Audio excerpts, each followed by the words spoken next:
आप सबके अंदर विराजमान परमपिता को मेरा प्रणाम।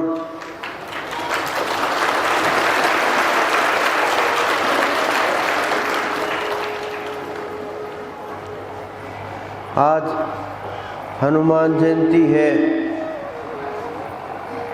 और हनुमान जी को कुछ लोग वानर समझते हैं, कुछ लोग अवतार समझते हैं, अलग अलग कुछ संत समझते हैं, कुछ ज्ञानी समझते हैं।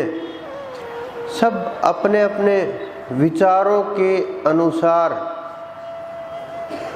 सबने अपनी तरह से उनका वर्णन किया। वो आप जब उठा करके देखोगे प्रत्येक चीज, रामायण को उठा करके ले करके आओगे, बस कुछ चीजें हनुमान जी ने जो रूप धारण किए, कपि का रूप धारण किया, पंचमुखी का रूप धारण किया, सूक्ष्म रूप धारण किया, विराट विकराल रूप धारण किया, बहुत से रूप धारण किए उन्होंने। ये रूप उन्होंने अपनी सिद्धियों से धारण किए। जैसे जैसे समय के अनुसार आवश्यकता हुई, उसी प्रकार से उन्होंने अपना रूप धारण कर लिया, रूप बदल लिया कार्य के अनुसार। लेकिन उन रूपों को ये बोल देना कि बस यही रूप उनका है, ये तो गलत हुआ ना। क्योंकि जो उनका रूप जिस प्रकार से कुरु वंश हुआ, पांडव वंश हुआ, वर्षिणी वंश हुआ, यदु वंश हुआ, अनेकों अनेक इतिहास उठा करके देखोगे तब अनेकों वंश हुए। तो क्या वो वंश उसी के अनुसार, नाम के अनुसार, उसके अनुसार मान लिए जाएं कि ये जैसे सूर्य वंश हुआ कि ये तो सूर्य से चला था सब कुछ, चंद्र वंश हुआ कि चंद्र से चला था। मतलब ये वंश चलना एक अलग विषय होता है और उसके अनुसार मानव को मान लेना एक अलग विषय होता है। ये बहुत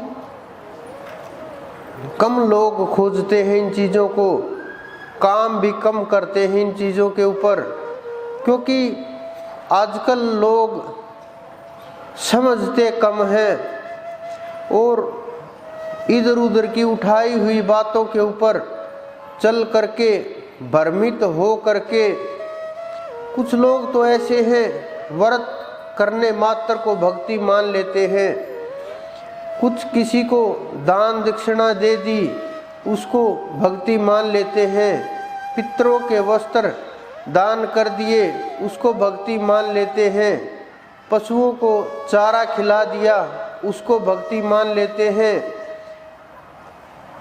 कहीं जा करके दीपक लगा दिया उसको भक्ति मान लेते हैं, मंदिर तक चले गए उसको भक्ति मान लेते हैं, 4 भजन गा दिए उसको भक्ति मान लेते हैं, भागवत कथाएं सुन ली उसको भक्ति मान लेते हैं, गीता पढ़ ली उसको भक्ति मान लेते हैं और इधर उधर की चीज़ें परमात्मा के विषय में सुन ली उसको भक्ति मान लेते हैं।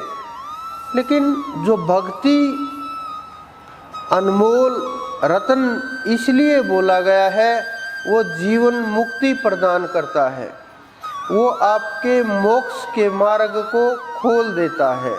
क्या इन सब वस्तुओं से मोक्ष का मार्ग खुल गया?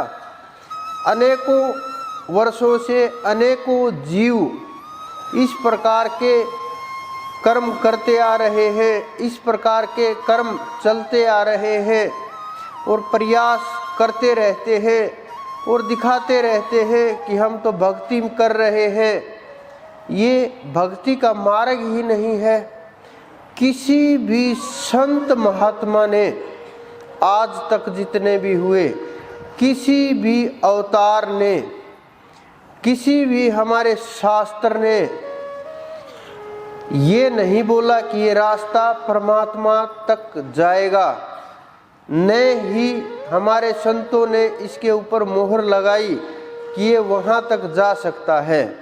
उन्होंने रास्तों का चुनाव किया, विधियों को बताया संसार के अंदर, आप लोगों का हाथ पकड़ के वहाँ दरबार तक वो ले करके गए। लेकिन कुछ लोग इतना समझ नहीं पाते, वो बस देखी दिखाई चीज़ों के ऊपर कि वो भागवत करा रहा है, मैं भी भागवत करवाऊंगा, क्योंकि इससे पूर्वजों की मुक्ति हो जाएगी और कुछ लाभ होगा, सांसारिक वस्तुएं प्राप्त होंगी। और अनेकों कारण सोच समझ करके कोई कुछ भी, कि किसी की अकाल मृत्यु हुई है कि भागवत करा लीजिए, इसकी गति हो जाएगी, मुक्ति हो जाएगी।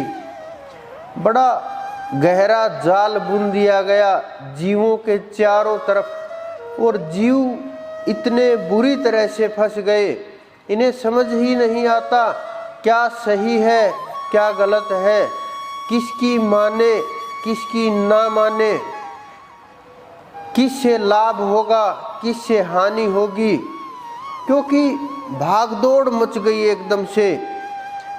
ये भागवत परीक्षित के लिए आई थी कि परीक्षित को प्राप्ति हो जाएगी, उसका कुछ समय शेष है।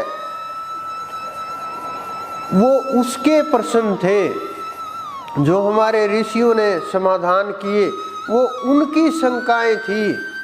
आपकी शंकाएं अलग होंगी, प्रत्येक मानव की अलग अलग शंकाएं होती हैं, अलग अलग विचार होते हैं, अलग अलग मन होते हैं, अलग अलग सवाल होते हैं। तो सबके प्रश्नों के उत्तर एक जैसे कैसे हो सकते हैं? लेकिन भागवत के अंदर इसी प्रकार से बोलते चले जाते हैं और आपका कितना समय निकल जाता है। 3 घंटे बैठ करके सुनना बहुत ध्यान के साथ, और हर रोज यही कार्य, कितना समय निकल जाता है। आप अंदाज़ा लगाइए, एक एक श्वास की कितनी कीमत होती है। आप अगर 50 साल तक मेहनत से काम करते रहें, लगन से काम करते रहें, धैर्य से काम करते रहें, तो कितना इकट्ठा कर पाओगे? वो सारा का सारा अगर दे दिया जाए तो आपको कोई 50 मिनट के लिए श्वास नहीं दे पाएगा, कोई 1 मिनट के लिए, 50 सेकंड के लिए भी कोई श्वास नहीं दे पाएगा। कितना अनमोल समय होता है और हम इन कानों से सुन करके ऐसे ही उसको गवा देते हैं। कुछ लोग ध्यान के ऊपर बैठते हैं, वो सामने टीवी चलाया, अपना फ़ोन चलाया, उसके अंदर किसी प्रकार की धुन बजाई, किसी प्रकार का संगीत बजाया या कोई शब्द बजाया या किसी महात्मा की वाणी चलाई, या जिस प्रकार से भी उन्होंने अपने उसको साथ जोड़ने का प्रयास किया कि इस प्रकार से ध्यान लग जाएगा, या ओंकार की ध्वनि बजाई और उसमें ध्यान लगाने की कोशिश की। ये ध्यान नहीं है, ये भ्रम है जो आपको ब्रह्म से दूर ले जाने की बहुत तैयारी के साथ आपके पीछे लगा हुआ है। आप एक चीज को छोड़ते हो, 4 को पकड़ लेते हो। इस प्रकार का इस संसार के अंदर ये खेल चल रहा है। तो उसी खेल के अनुसार उस ताकतवर ज्ञानी महावीर को एक बंदर का रूप दे करके और लोगों के जीवन और भावनाओं के अंदर उतार दिया।